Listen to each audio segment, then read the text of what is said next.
আমরা আসছি বাগবেড়ের ডাক্তার Shibbir Ahmed signboard, cancer and thalassaemia research centre তাদের এটা। এবং ওনারা হচ্ছে রিসার্চ করে cancer, blood cancer, thalassaemia, tumour, নাকের পলিপাস, পায়ের সব কিছু ওনার ভালো হয়ে যায়। আমরা ঢুকলাম এখানে, যে হচ্ছে বিশাল বড় বড় রোগ যেগুলোর জন্য মানুষ লক্ষ লক্ষ টাকা খরচ করে, সেই রোগগুলো নাকি উনি ভালো করে দেয়। আমরা আসলাম, দেখি এখানে কি আছে।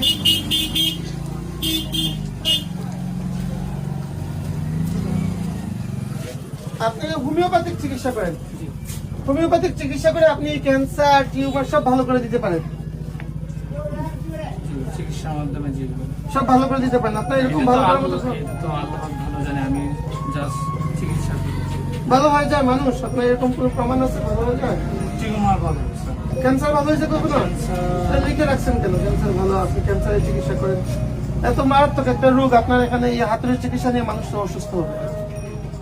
আপনি যেটা করতেছেন এটা অন্যায় করতেছেন, মানুষের সাথে ধোঁকাবাজি করতেছেন, প্রতারণা করতেছেন। আপনার এই ওষুধগুলো আপনার এখানে এরকম কত বোতল আছে?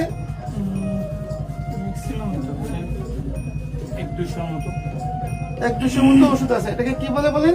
গ্লোভিউস। গ্লোভিউস ওনার হচ্ছে কি গ্লোভিউস মেডিসিন মিশিয়ে, তো গ্লোভিউস ওনাকে প্রায় 200 বোতল গ্লোভিউস আছে এবং কোনোটাতে হচ্ছে মেয়াদ দেয়া নাই।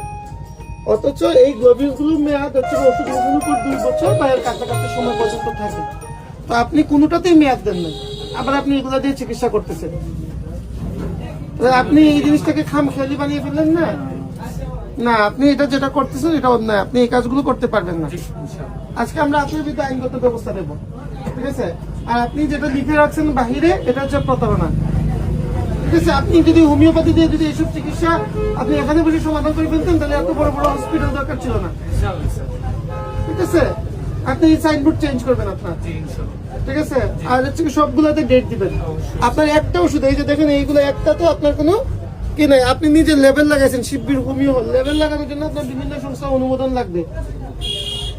আপনার তো কারো কোনো অনুমোদন নাই, কিচ্ছু নাই, আপনি এটা ব্যবহার করতেছেন, এটা পারবেন না, ঠিক আছে? আমরা আজকে আপনার বিরুদ্ধে আইনগত ব্যবস্থা গ্রহণ করতেছি।